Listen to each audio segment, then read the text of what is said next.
ഒരു വലിയ കാലം കലാരംഗത്ത് പ്രതിഭ അറിയിച്ചു നിന്നിട്ടും പട്ടം സരസ്വതിക്ക് നേടാനായത് ജനങ്ങളുടെ ആദരവ് മാത്രമാണ്. അർഹത ഉണ്ടായിട്ടും പുരസ്കാരങ്ങൾ ഈ കലാകാരിയിൽ നിന്ന് അകന്നു നിൽക്കുകയായിരുന്നു. അവഗണിക്കപ്പെടുമ്പോഴുള്ള സങ്കടം അതുതന്നെയാണ് സരസ്വതിയുടെ ഏറ്റവും വലിയ വേദനയും. ഞാൻ 2-3 പ്രാവശ്യം സംഗീത നാടക അക്കാദമിക്ക് ലെറ്റർ അയച്ചു.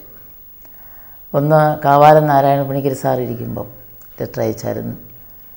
പിന്നെ മുകേഷ് ഇരിക്കുമ്പം ഒരു ലെറ്റർ ഞാൻ അയച്ചു. അതിനൊന്നിനും നമുക്കൊരു മറുപടിയും വന്നില്ല. ഈ ചികിത്സയ്ക്ക് തന്നെയും അവിടുന്ന് അനുവദിക്കുന്നുണ്ട് പൈസ എന്നൊക്കെ പറഞ്ഞു. അതോ ഡോക്ടർ സർട്ടിഫിക്കറ്റും ഒക്കെ വാങ്ങിച്ച് തന്നെയല്ല. എനിക്ക് ഇപ്പം പ്രധാനമായിട്ടും എനിക്ക് ചിക്കൻ ഗുനിയ വന്നു കഴിഞ്ഞ് ഹാർട്ട് അറ്റാക്ക് വന്നു. അതാണ് നമ്മളെ കൂടുതൽ തളർത്തിക്കളഞ്ഞത്. ഞാൻ ചേർത്തല KVM-ലായിരുന്നു. 10,000-40,000 രൂപ അങ്ങനെ പോയി. രണ്ടാമത്തെ അറ്റാക്ക് ഈ കഴിഞ്ഞ ചതയത്തിൻ്റെ അന്ന്. അപ്പോൾ അതുകൊണ്ടൊക്കെയാണ് മാനസികമായിട്ടും പിന്നെ അങ്ങ് മടിച്ചത്. എന്നാലും ഞാൻ വല്ലപ്പോഴുമൊക്കെ ഇരുന്ന് പാടുകയൊക്കെ ചെയ്യും. പാടണമെന്ന് ഇപ്പോൾ അതിയായ താല്പര്യമുണ്ട്. അപ്പോൾ ഇതെല്ലാം ഈ വിവരങ്ങളെല്ലാം കാണിച്ച് ഡോക്ടറുടെ സർട്ടിഫിക്കറ്റ് സഹിതം ഞാൻ സംഗീത നാടക അക്കാദമിക്ക് അയച്ചു. പക്ഷേ നമുക്ക് യാതൊരു റിസൾട്ടും വന്നില്ല.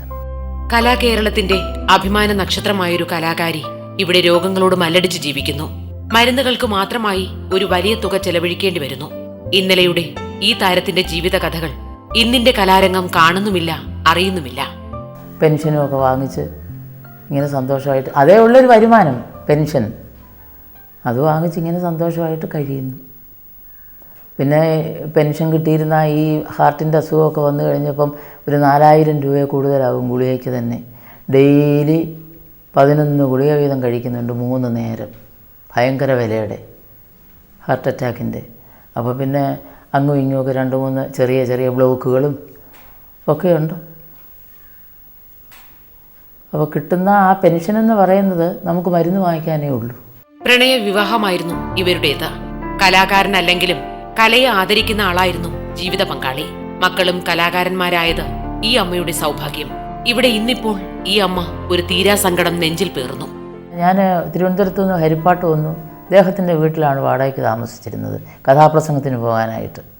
അങ്ങനെയാണ് അദ്ദേഹത്തിനെ കാണുന്നതും പരിചയപ്പെടുന്നതും.